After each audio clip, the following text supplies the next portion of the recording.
Hello and welcome everybody, wherever you may be. My name is Alan Manning. I'm from the Economics Department at what is currently the virtual LSE. Very pleased today to host today's talk by Martin Sandbu, which is about his new book. Martin is the FT's European economics correspondent, but also writes more widely on economic policy. He's always worth reading, and I'm sure he'll be worth listening to today. Martin, I think, is planning to talk for about 30 to 40 minutes, and then we'll have questions and a Q&A session. You can't ask questions directly, but what you can do is submit them online. And then I have a sort of fantastic support team who feed them through to me. And I will ask what I think are the best and most pertinent questions. So without more ado, I'll just hand over to Martin. It's all yours. Alan, thank you very much. Thanks everyone for being here virtually. Got to update our language. It's really an honor to present this book in a talk hosted by the LSE. I finished this manuscript just as coronavirus was arriving in Europe, it seems. I didn't see that coming, but with everything that's happened in the last few months, it seems to me that the sort of problems in our economy that I'm writing about have become even more relevant than before. And to show you why I think that, I want to start with a short personal anecdote. Early in the lockdown, I went down our street to check on a neighbor of ours, whom I'll call her Mary. She's not sort of vulnerable. She's in her 50s, but she works as a supermarket cashier at the checkout till. And we hadn't seen her on the street for a couple of weeks, and thought, well, you know, maybe we should just check out frontline worker and so on. So with perfect social distancing, we just knocked on the door, stepped back to see and chatted a bit. Everything was fine.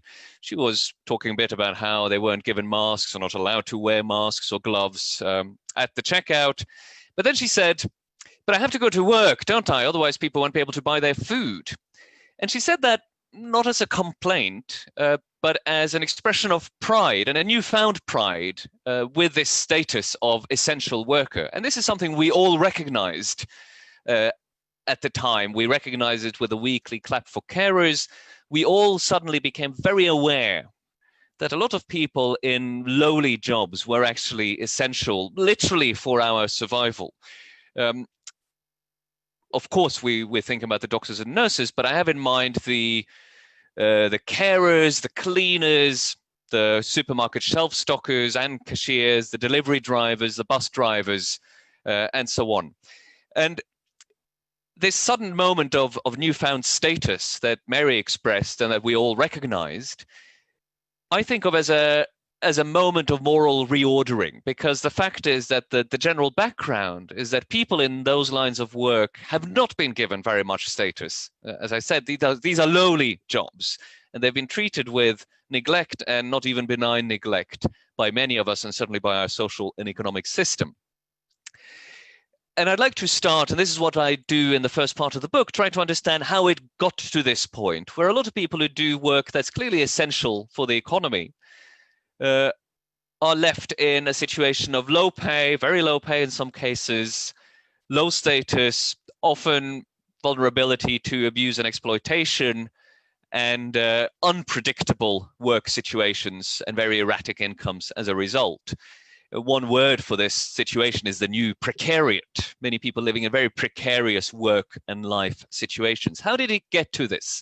It's something that's been happening for a very long time, many decades. I call it the end of belonging. And I do that in contrast with a period that came before. And I'd like to spend a minute on that period, the 3 decades roughly after the Second World War, where there was an economy of belonging coming into being, one where pretty much everyone could aspire to a decent place. And I will try and show you just a few charts about what happened then and what's been happening since, if I manage to get the technology to work, to make this point. Let's see. I choose this share. You should now all be seeing a chart. what happened in every country of the industrialized world, of the West, if you like, is that you had a tremendous process of convergence along many dimensions, and I'll show you some of them, in the 3 decades after the war, that then either ended or even went into reverse. This chart here is inequality, income inequality. It's the 4 of the biggest economies, the US, the UK, France, and Germany. On the left side, you see the measure of inequality called the Gini coefficient. And on the right, you see the income share of the top 1%. And what you see in all these countries is that up until about 1980, you saw a fall in inequality. And from about 1980, you saw a rise in inequality. Let's see if I can get another chart. Yes, that was incomes. We see something similar in wealth, the stock of wealth, the net wealth people own, which also the inequality in wealth declined in the 3 decades after the war. This is France, the UK, and the US, but for other countries, it's harder to get the data, but similar patterns elsewhere. And from about 1980, a stagnation of that convergence, or even it went into reverse and you saw a rise in inequality. I will try to show one more chart, which to me is maybe the most striking story about a process of convergence and a process of divergence. And this is across national geographic territories. Each dot on the top chart is a US state, and each dot on the bottom chart is a subnational region in Western Europe. Red is 1950 to 1980, roughly. And purple is the decades that followed. And what I'm charting here is the speed of growth within those subnational regions charted against the original income level per capita. And what you see in the early period is this downward slope. So poorer regions were growing faster. Poor places caught up with rich ones. And the richest ones would typically be the capital cities. And then after about 1980, this stagnated. You don't really see that relationship. It's pretty flat. And in some countries, you've seen an increase in regional inequality in the last 3-4 decades. So this is a third dimension in which for 3 decades, you had an economy where more and more everyone could hope for similar, or at least equivalent, decently acceptable job and economic prospects. Of course, there were exceptions. Certainly marginalized groups, minorities, women were often excluded, but the direction of travel was the right one. And since about 1980, we've seen divergence, or at least an end to the convergence process. And this has happened, as I say, across pretty much all of the West. I call that the end of belonging, because it's the end of an economy where everyone could really aspire to belong to. Now, let me remove this so we can go back to talking. Now, this isn't terribly new to any of you, but my experience is that fewer people know about the regional disparity, the regional divergence within countries, which I think has been politically particularly salient. And we know that this divergence is linked to an increased polarization also in politics. The very difficult politics we've had in the West in the last 4 or 5 years is very clearly linked to it. So what was it that went wrong? Why did this happen? Now, the end of belonging in this economic sense coincided with a particular phenomenon, which was the end of mass industrial employment. Let me see if I can share one more chart. This chart, if I can get it up, is the number of factory jobs in the United States. And as you see, again, it increases and increases and increases in the 3 decades after the war, and it peaks in the late 1970s. And then it falls, bumps up and down, recessions and so on. But you have a rise, a peak, and a fall. Again, this is very similar in pretty much every Western country. The share of industrial jobs in overall employment had been falling throughout, but the absolute number had increased up to the late 1970s. And this is significant because it turns out that the industrial economy, the economy where industrial growth and manufacturing was the driving force in the economy, turned out to be particularly conducive to this sort of economy of belonging. It was regionally fairly well distributed. The scale of a factory kind of fits a middle-sized town. It also went with unionization and a sort of balance of power between capital and labor. And it drew people in, often people also with not very high formal qualifications, into decent paying jobs. And all of that was matched with this post-war moment of policies that encourage redistribution, the growth of the welfare state, and a pretty active both private and public investment rate. And what happened around 1980 is that the economy shifted from industrial jobs being the main drivers of high surplus jobs, high productivity jobs, to knowledge sectors taking over that position in Western economies. And what we've seen is that this shift in economic structure has happened to hit different people and benefit different people in very unequal ways. High knowledge services differ from industrial jobs in that they favor different skills. They are more favorable. They advantage people with higher formal education and cognitive abilities more. They take place, they thrive in different places. They're particularly well suited for the big cities, big metropolitan cities, not so much small towns. They favor people, these changes favor people who are mobile, who will move to the city, for example, or people who are comfortable with change, and people who are comfortable with the sort of difference you see in the big cities. And the change has also been disadvantageous for certain jobs that tended to be seen as particularly male, working class male, the factory jobs, but not only factory jobs, jobs like being a roughneck on an oil rig, mining jobs, dock hands, that sort of jobs were the ones that were on the way out. And all of this explains a lot of the political polarization and the populist backlash we've seen against the social and economic model in general, but in particular against globalization. Now, a big argument I make in the book is that globalization is the wrong target. Globalization was not a significant factor behind the end of belonging, the end of economic belonging. Rolling back globalization will not help it. And yet, a lot of the critique against these economic developments we've seen within every Western country takes the form of blaming globalization. Now, I say that's wrong for a number of reasons. One reason is that the timing doesn't really fit. Let me show you one other chart here. This is a way of depicting the timing of trade liberalization. The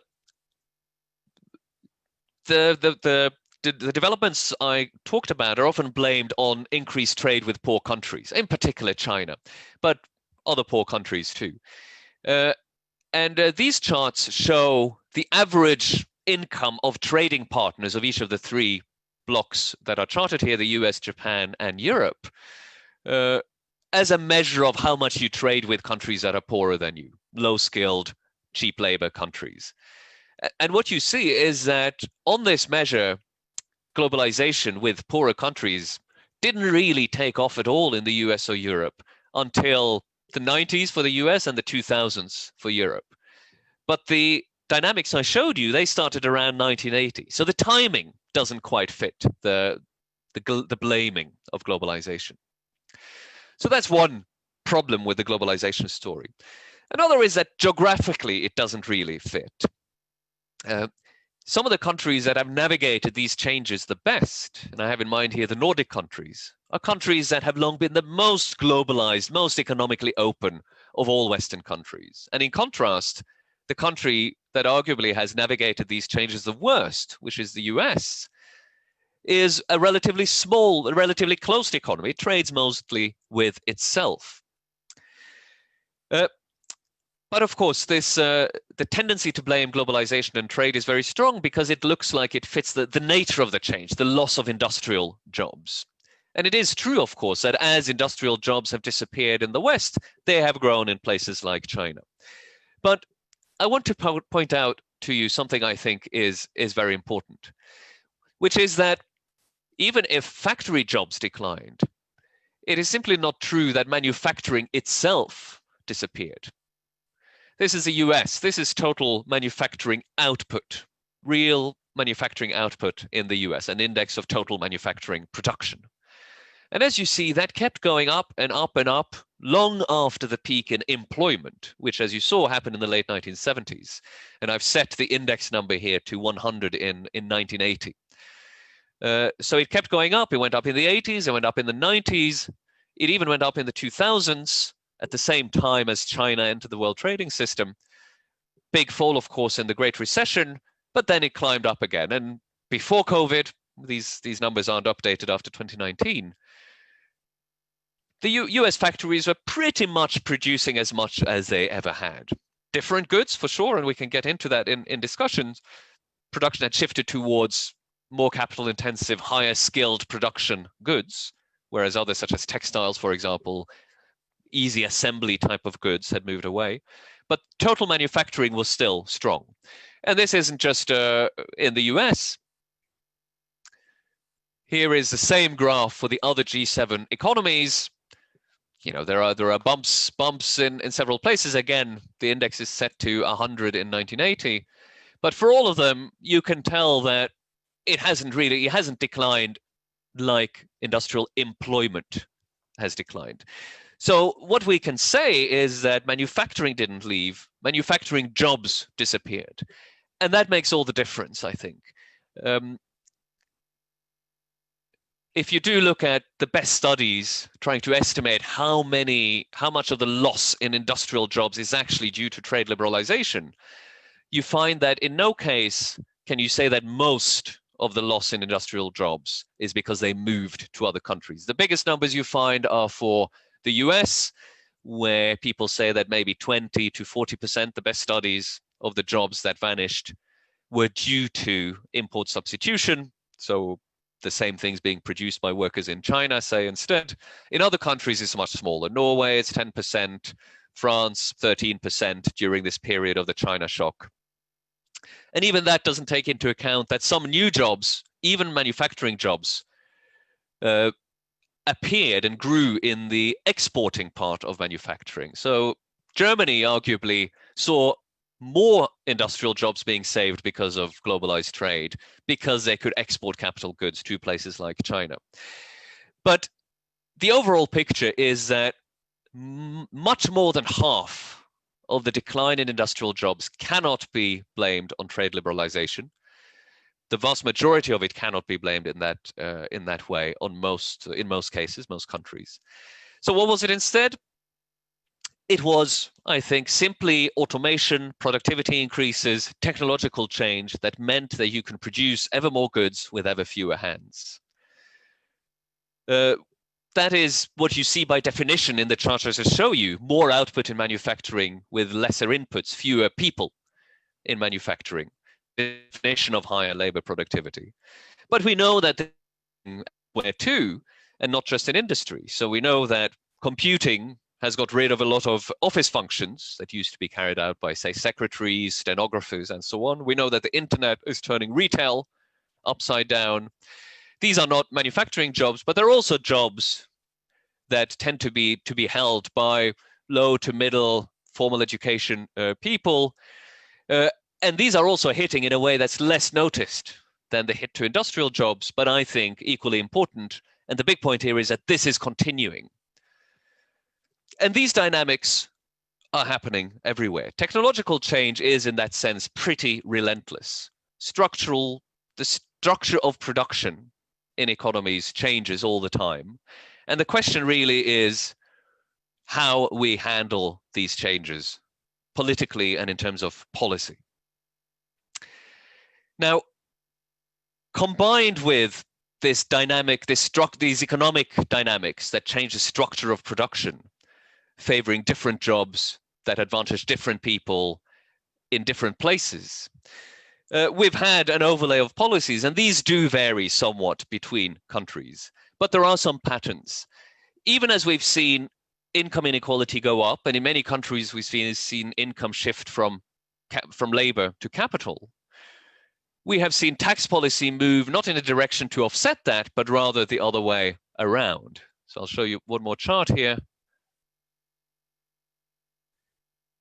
These bars are the average tax rates on top incomes, corporate incomes, i.e. profits, and dividend incomes across OECD countries by decade. And you see that every decade, these rates have gone down. Now, if you thought that tax policy would be used to offset some of those changes in the underlying structure of the economy, you would have thought maybe we would have seen the opposite, but we haven't. And in parallel with taxes on high earners and on capital going down, more of the tax burden has been put on consumption taxes or labor taxes that hit people in the middle or even towards the bottom harder. So this is just one example where policies have not been designed to counteract a challenging shift in the economic structure, but rather has reinforced or at least not done anything to improve those shifts. There are other examples. We have seen, of course, a decline in unionism, but overall policies not really conducive to sustaining the balance of power between workers and capital owners that we saw in the decades after the war. We have seen a deregulation of finance, or as some call it, it's an ugly word, but it's a useful word, financialization, which is to allow a financial logic to determine much more of the decisions about capital allocation and the productive structure. One way we can see that, and I will come back to that in a bit, is how financial techniques allow big companies to circumvent, or have allowed big companies to circumvent capital taxation, corporate taxation in particular. And that is part of the cause, I think, why some countries, many countries have reduced corporate taxation, for example. Well, I'll get back to that. But the big story here about what went wrong is not globalization, in my view, but technological changes that change the structure of advanced economies in a way that was unfavorable to smaller peripheral places, to people with less education, often to men, the jobs typically traditionally held by men, and the people who are not ready to be mobile or live with change, but are somewhat, attached to the places where they grew up, are not willing to move to where the new jobs are and adapt to, willing or able, I should say, adapt to the sort of skills that are becoming in demand. In parallel with that, policies that either did not do much to counteract these challenges, and in many cases actually made them worse. So what should we do? What is an alternative? How do we restore an economy of belonging? That's the second big question I try to answer in the book. And the big principle guiding my thinking here is that we must not be too nostalgic about this, the past economy of belonging, the convergence in the 50s, 60s, and 70s, because it was tied to a particular technological stage, it was tied to a particular economic structure, which has gone.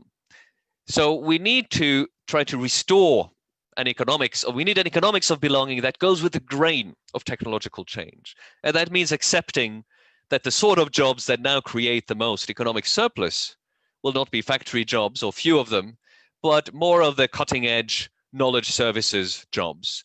And our task is to spread high productivity jobs as widely as we can across the population and across national territories. So I will give some examples from 5 different policy areas of how we can do this, I think, and point out in passing that all of this, I think, is largely possible without rolling back globalization. And if you get these national economic policies right, globalization really can be made to work for everyone.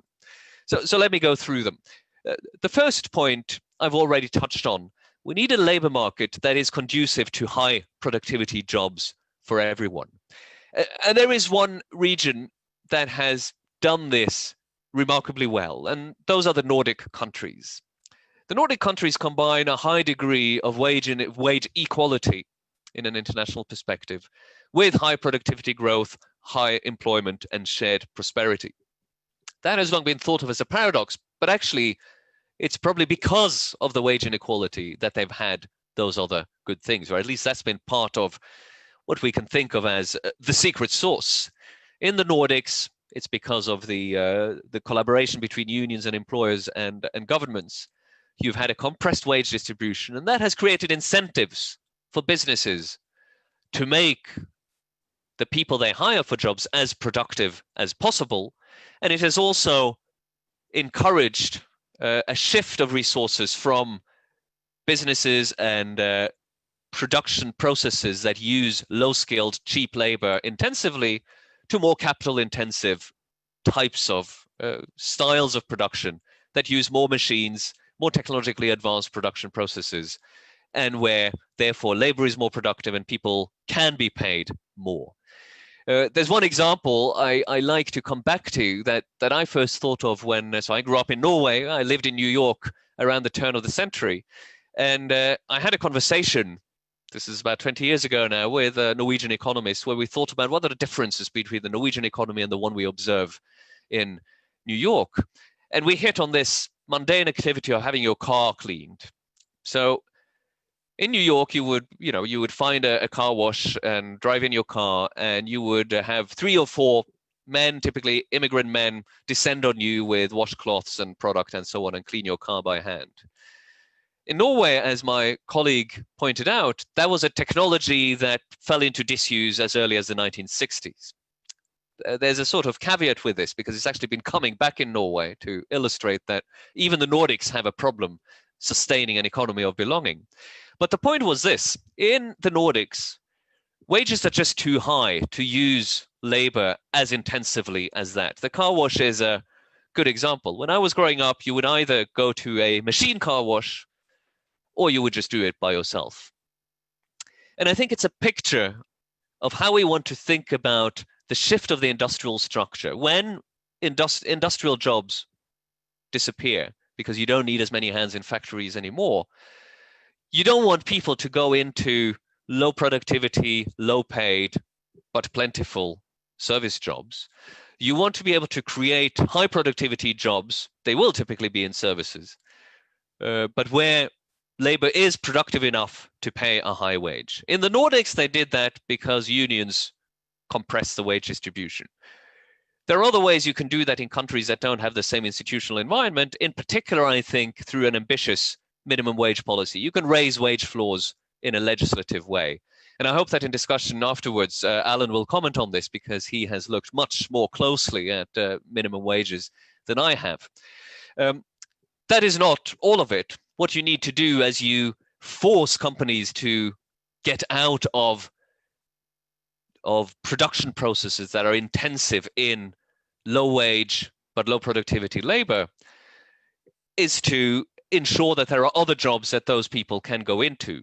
You do that, and you see this again in the Nordics, by spending what it takes on skills and education, and by making it easy to shift from worse jobs into better jobs. So it's not well known that the countries in Europe with the highest rate of job changes are Denmark and Sweden.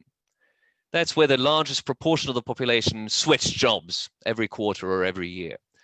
And this sort of smoothness in the labor helps to reallocate labor from lower productivity to higher productivity jobs. You also have strong demand policy that ensures that there's enough demand for jobs in the economy. So at the same time, you try to make it more difficult for the private sector to employ people in low wage, low productivity ways, and you put enough demand into the economy that those companies that have more productive processes see enough demand for their output and therefore expand their hiring. A second part is linked to this. How do you get this sort of ambitious, high pressure demand policy? Well, I think you get this by rethinking how we do macroeconomic policy at the moment. I'd like to think of this as doing macroeconomic policy as if the left behind mattered. Economies move in cycles, but it's insufficiently known fact that the cycles hurt the most marginalized and vulnerable and left behind much less than they hit those who thrive in the modern economy or even the average worker. But macroeconomic policy is usually set to stabilize the economy, looking at the average, if you like, the aggregate numbers.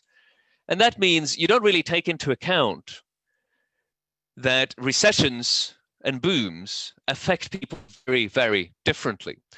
I will show you another chart here to illustrate this point.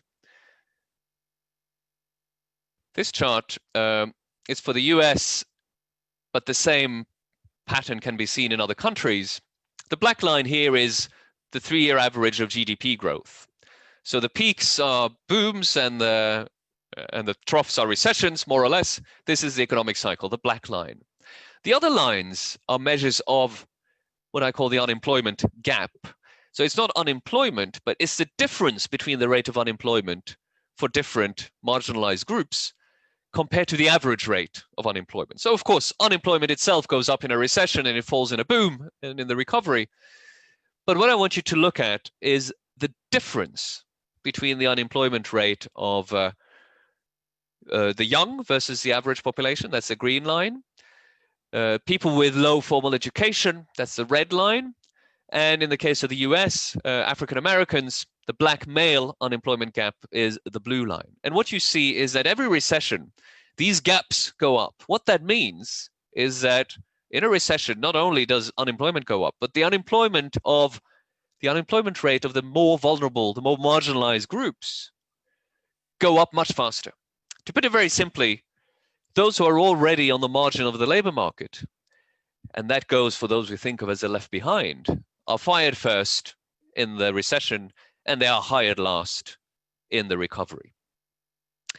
And that means the sort of caution you often see among macroeconomic policymakers, central bankers who think we need to think of how to normalize our very low interest rates, budgetary policymakers worrying about the size of the deficit.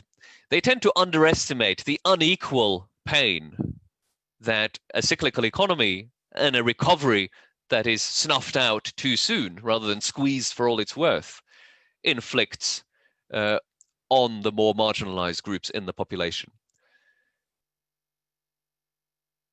So I think that if you were doing macroeconomic policy as if the left behind and the marginalized mattered, you would be biased towards what Keynes called for back in the 30s. You want to make the boom as long as possible, and you want to stop the bust as fast as you can. And that means if we look back, even the pretty radical measures you saw in the global financial crisis, very low interest rates, asset purchases by central banks, large deficits, and the even bigger ones we have now, even that was probably too cautious. And certainly the withdrawal of support in the very slow and sluggish recovery we saw over the last 10 years was too cautious. So this is to cast it forward. I think a big risk at the moment is that we, even as we're doing a lot now, throwing a lot of demand support into the economy, that we start withdrawing that or not sustaining it sufficiently much too soon.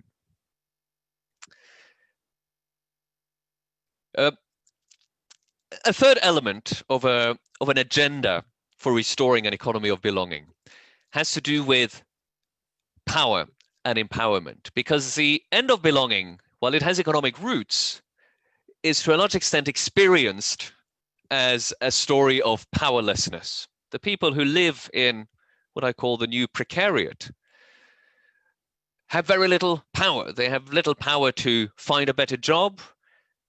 We know that a lot of people live hand to mouth and are therefore not in a position to take time off to increase their skills, renew their skills, look for a better job, because they may not have the financial buffer to make that transition. And that is part of the reason why the countries that have navigated this best are the ones that actually facilitate job changes faster. Power and disempowerment is not only about labor markets, it's about other markets. We see very different threats that you may not think of as having anything to do with those who are weakly positioned in the labor market. But you see small businesses, for example, finding it difficult to compete in an economy increasingly based on digital platforms against those platform economies themselves. So just take one example. You're a small company trying to sell on Amazon, but Amazon knows everything about your sales and is accused by, for example, the European Commission of using that knowledge to place its own products above yours. And of course, once we talk about data, we know that some companies are gathering enormous amounts of data. It's hard to get away from this data gathering. It's another source of unequal power. And we need policies across all these fields to restore power to those who don't have it, restore a balance of power in all kinds of markets. Let me just give you an example of how we do this in the labor market.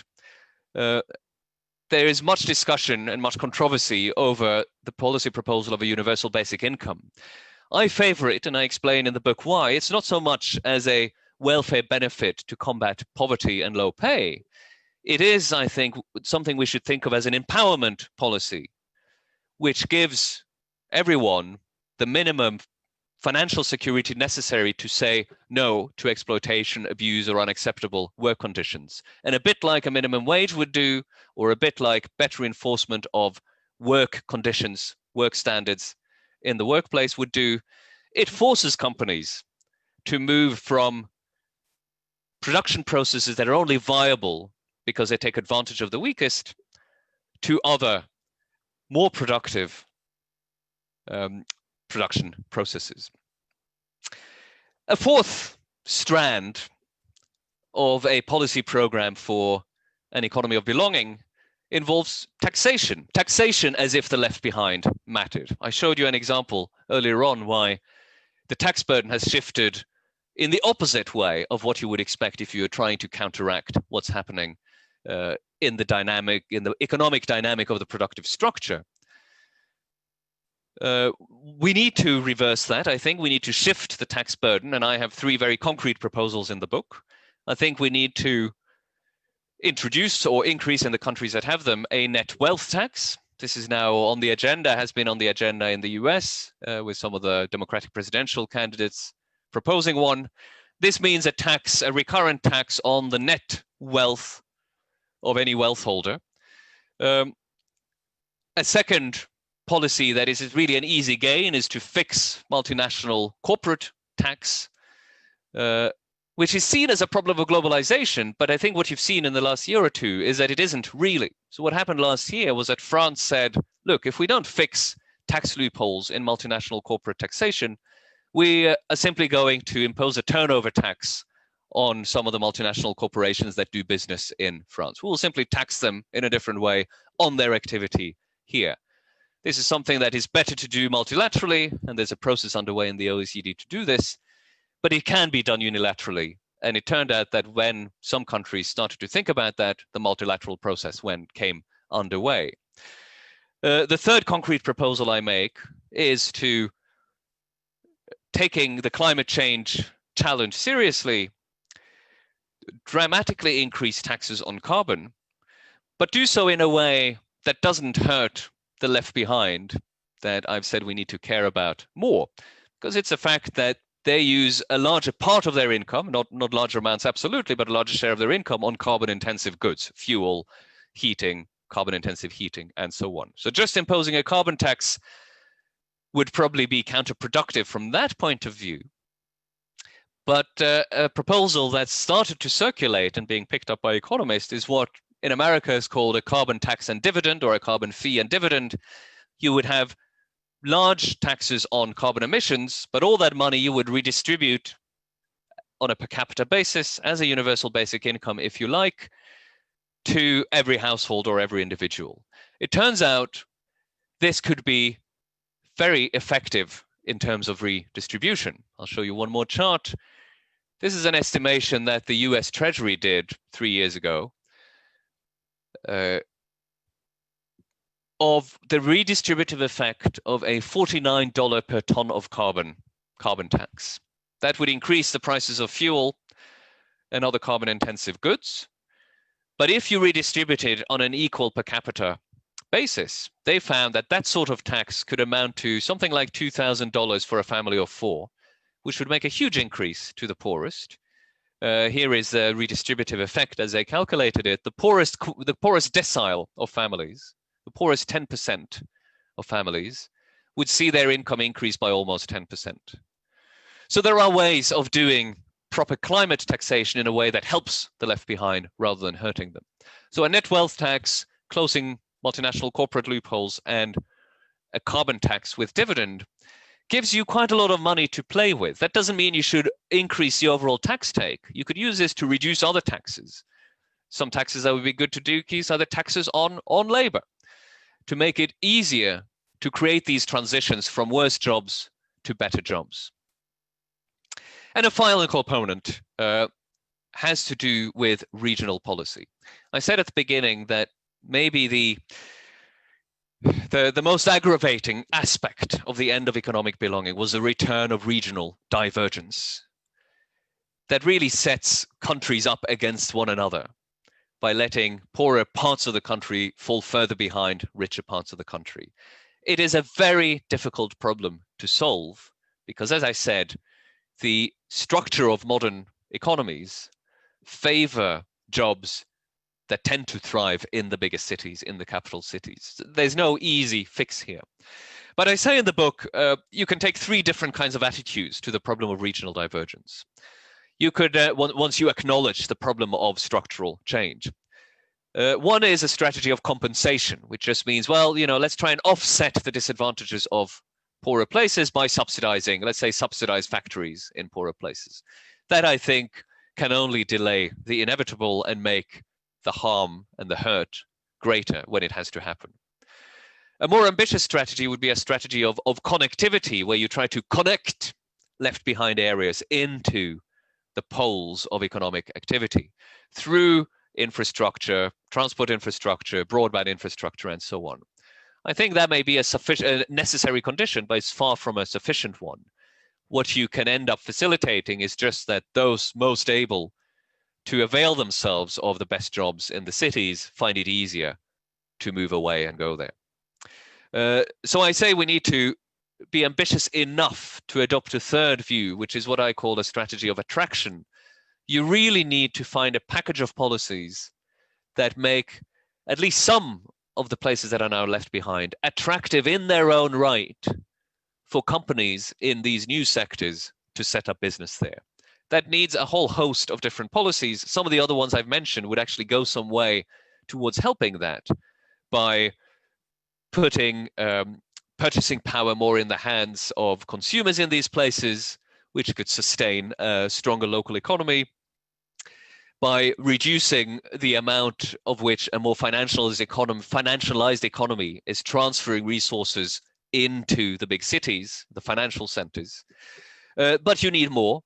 And one key thing you need to do is to seed some places with a critical mass of the most modern, high cognitive, high knowledge skill service jobs. One example of the sort of thing that works, which economists at the LSE have actually looked at very closely, is, for example, to put research institutions, research universities in distribute them more evenly across the national territories. That is a sort of thing that can create a critical mass of high productivity knowledge jobs that can then be used to attract more. But it's a very, very hard problem. So those are 5 policy areas where I think we need to become a lot more radical in terms of economic policy if we want to restore or build a new economy of belonging. But I think today is a fertile moment for that sort of radicalism. It's a fertile moment because COVID, as I said at the start, has made a lot of us much more aware of the plight of those who have fallen out because of the end of economic belonging. So I think there's an awareness that was growing slowly before, but has had to grow much faster now. Governments have proved that they can be radical in an emergency. Nobody would have expected any government to do as much as they have done in the last 3 months at the start of the year. So radicalism is already here. And as we recover from the pandemic, we know that economies will need to be restructured because a lot of the jobs that have been lost or that people have been furloughed from, but that will be lost, cannot survive a different public health environment anyway. If social distancing is to some extent here to stay, there are a lot of the jobs, and a lot of the jobs held by or in which the left behind are employed will disappear or be transformed or replaced by other kinds of jobs. So restructuring is already on the cards. So for all these reasons, I think it's a good moment for radicalism. It can be a sort of 1945 moment, but 1933 may be the better year to compare us with. So I'll end my talk here with where I start the book, which is that weekend, the first weekend of March in 1933, where Roosevelt gave his inauguration speech, the one you all know, about how we have nothing to fear but fear itself. That marked the start of an extraordinarily ambitious reform program. Nothing we have done since in the global financial crisis or elsewhere, even now, can really compare with the scope of radical reforms that Roosevelt started off then. It's a quirk of history that the same weekend was when a very different radicalism was ushered in Europe, because it was when the last sort of election of the Weimar Republic was held, in which Hitler got enough votes to pave the way for his dictatorship. I'm not saying that that is going to happen now, but I do want to say that these huge economic upheavals do tend to favor radicalism, and it's up to us what sort of radicalism we want. I think we want a centrist liberal radicalism of the sort of the kind I propose here, because otherwise there will be worse and much more unsavory radicals who will offer radicalism in our place. Thank you very much for your attention. Thank you, Martin, very much for that talk, and thank you to all the participants who've sent in questions during the course of the talk.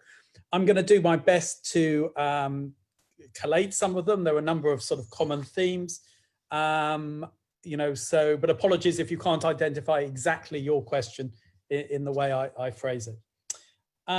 So one group of questions, Martin, related, you talked about globalization as a possible explanation for the trends we've seen, or you favor technology. But some people, quite a few people have asked about, what about politics and what about ideology? What role have changes in those played in understanding the trends that we've seen? That's a really good question. There are a couple of elements to the answer. One is, yes, politics, of course, matters because, as I said, policies have mattered. In many countries, the policies have not tried to offset the economic challenge, the economic dynamics, but reinforced it. And policies are often rooted in politics that sort of determines what policies are chosen to a large extent. But we should point out that different countries have had different experiences here. There wasn't a people probably have mostly in mind the shift to a pretty hard shift to the right in the UK and the US under Thatcher and Reagan. And there's no doubt that that is part of the story. But of course, other countries didn't have the same shift, and yet you saw some of the same economic dynamics. So it's not the entire story, but it is part of the story. And I certainly think that what politicians and policymakers conceive of as possible or natural or appropriate has played a very big role. And here globalization has not, I don't think, an economic effect, but an intellectual effect.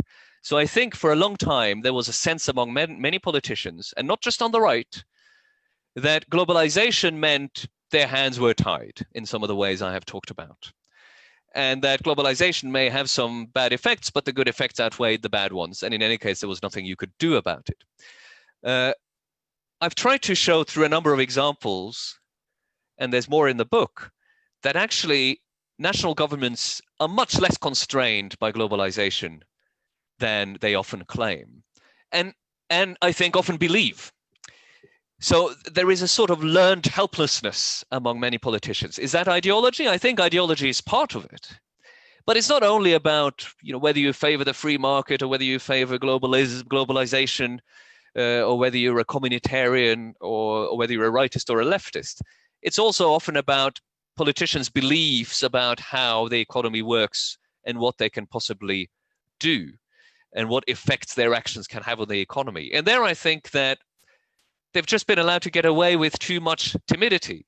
And partly a lot of people have accepted that the nation state didn't have much power. I think it still has a lot more power than people think, and that wielding that power is compatible with globalization and economic openness. Last thought on that. That may sound like a statement that belongs on the left. I don't actually think that, because it doesn't necessarily mean a bigger state. It means a smarter state, and it means a more active state. So it does mean using the apparatus of the state more actively. But that's something that can fit on the center right as much as on the center left. And we even saw some inklings of this, at least rhetorically, during the short honeymoon of the Boris Johnson government after the December election. The whole levelling up agenda and the early March budget showed a willingness to think of the state in a new way on the center right. So yes, ideology matters, but there's more to it than that. The intellectual importance of ideas is broader than just ideological and political ideas. Okay, thank you. One of the themes that you talked about was the importance of empowering people who don't currently have much power. So a number of people have asked about, you might do that in a top-down way from, government policy, but what about sort of bottom-up from civil society groups, local initiatives that people have taken to improve, the lives of their communities? What's your view on the role they have to play? Well, of course, they cannot hurt. But in a sense, again, I don't want to let policymakers off the hook too easily. So much of my argument is directed to those who sit at the levers of state, if you like. You don't want to wait for it. You want to facilitate it. You want to take it on board when you can. I mean, other types of institutions that you didn't mention in the question, but that come to mind are local government, for example, which may have better local knowledge of what sort of reforms might work in a particular area. What are the local skills, the traditions that could fit into a modern economy? Another, of course, are unions. Unions have played a very important role in those 30 years after the war, still play an important role in the Nordics, may not be able to play, at least not immediately, a very constructive role in some other countries. It takes time to build these institutions, and I don't think we should wait for that time. So I'm not against it, but I find it, from my perspective at least, thinking about policy, a bit defeatist to rely on it.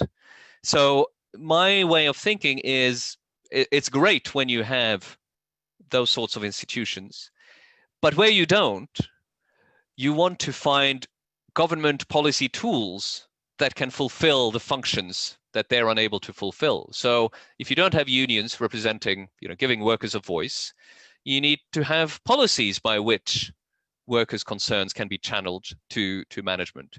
If you have a fragmented economy or a sector based on gig work, you probably want policies in place to ensure that working in gigs doesn't disadvantage you relative to working for a constant employer against whom you can put pressure. So I think there are a lot of policies that are needed to compensate for the lack of institutions. That doesn't mean I'm against those institutions, but I don't think I want to wait for them to appear, because the deck is often stacked against them. I mean, a bit on that theme, the problems you identify have been decades in the making, but often it seems that we've got a very immediate crisis. So we're looking for short-term fixes. But do you think of what you propose as being quick fixes, or really for the long term? I mean, is it the case, the Nordic model of high education, high wages, that we can't simply educate everybody in countries like the UK and the US? You wouldn't start from here, right? As the old joke goes. I mean, I want to try and have it both ways, that these are long-term policies, but that you can implement pretty fast. And some of them, you're right, you don't transplant a Nordic model. And even the Nordics are struggling with how to adapt their model to these economic changes. I want to make clear that they are not problem-free, but their model has stood them in good stead, but they are struggling too. So, it's a bit like the economy is sometimes more like a garden than like a machine. In when we teach or learn economics, we often think of it as this machine where you click a button and then you get the output right away. They're often more like ecologies, and things take time. But there are things you can do. That's not a reason to wait. That's actually a reason to hurry, get things right, but don't postpone things. And I think it's a reason to try and think big and do a lot of big things at the same time when you can. And we're in that kind of moment now. Don't let a good crisis go to waste. Just one concrete example where I'll also bounce it back to you, Alan, where you can see pretty quick rewards. So think about the rise in wage floors. This is obviously a big political battle in many countries now. In the UK since 2015, as I read the successive conservative governments or conservative chancellors, they have kind of tried to take a leaf out of the Nordic book. They've tried to press up the wage floor for over 25-year-olds quite fast, in the expectation that it will not cause low wage unemployment. It will increase the wages of those at the bottom, and maybe it will force businesses to become more productive. I mean, so far, the evidence, as I see it, but I'd like to hear you, is that it's certainly increased wages. It's worked in that sense. And there are no signs that it's been bad for employment. And there may be some tentative signs from or at least evidence from the earlier experience of the national minimum wage and in other countries that show it can increase productivity or reallocation. Well, now we have a moment where we know we need reallocation, where a lot of people are very badly off. I think it was the right decision in April for the government to push ahead with the scheduled national living wage increase. And I think you could do more of that. So it does have relevance in the immediate term too. But I do want to hear what you think about the wage floors. Well, I think they have been successful in achieving what they set out to achieve, but they're sort of rather limited. I think the government, in a way, is also very worried about not just the earnings of minimum wage workers, but of workers who are further up the wage distribution, even at the average, and they just don't know what levers to pull to raise wages of the average person. And I think that's been one of the issues there. A number of people, you said yourself that, moving on slightly, you said yourself that the Nordic countries have managed all of this better, not perfectly perhaps, but a number of people are sort of asking some questions about that. Norway has been able to rely on big oil revenues, which is easy to redistribute. Do these societies have big states and are so slightly sluggish as a result of that? And they themselves haven't been immune to populist pressures. And one of the issues that you didn't mention is that's often the left behind are sort of worried. One of the things that we worry about is immigration. And what's your views on that? Yeah, no, thanks for that question, because it was something I didn't spend time on in the talk, but it's of course hugely important. Sweden is a really interesting case here, because they were, of course, the archetype of this sort of economy of belonging, of the social democratic post-war utopia for many people. It was never perfect, but it was the most extreme version of that. And now they have this pretty nasty right-wing xenophobic party with Nazi roots, the Sweden Democrats, which is polling around 20%. And of course, they are motivated in part by immigration. And more generally, it's quite right that the motivation for many of these voters has to do with culture, with immigration, with a loss of community, with a cultural lack of belonging. I certainly don't dispute that. My claim is that those motivations themselves have been, if you like, triggered or become politically salient because of the economy. And I think Sweden shows this, because Sweden has actually swung very far away from what it used to be and what many people in other countries still think of it as. So Sweden Democrats came from pretty much zero 15 years ago. And there's a wonderful economics paper looking at where its support grew so much in the last 15 years. It so happens that there were two economic shocks hitting Sweden. One was the global financial crisis, which was bad for manufacturing. And a lot of manufacturing companies used that recession to restructure. So some people lost their jobs there. And there was also a welfare reform that basically it was meant to reward work more, which in this case meant make it harder to be out of work. And so you can measure that there are some people who are on the margins of the industrial labor market who were disproportionately hit by these two changes.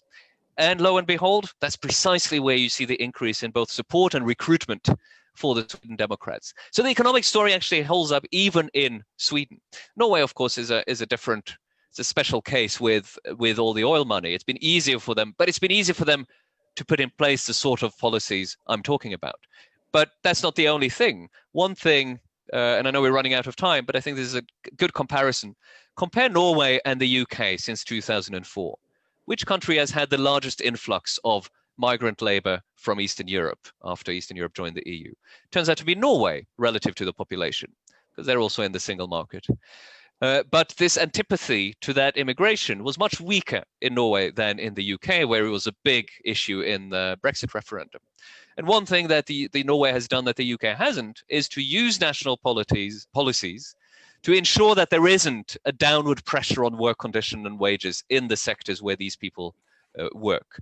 They've done that by administrative extension of wage floors that normally come through bargaining, basically sectoral minimum wages. And they've done a number of things to enforce these standards that the UK failed to do. Nothing to do with globalization, policies available to nation states, but one country uses them more than another. And I think you see even the cultural and values-based political results. Okay, thank you very much. I'm afraid I think we do have to wrap up now. There have been lots more questions coming in that I would have loved to have asked. Apologies to those that we don't get the opportunity to air them. Send them to me on Twitter and I'll try to answer. Okay, there are quite a lot of them. You may want to get that, but anyway, yes, please take him up on that. And I'm sure Martin's book is available in all good bookstores. And just finally, on behalf of everybody, I'd just like to thank you for a very, very interesting talk. Thanks very much. Bye-bye. Thanks very much, everyone.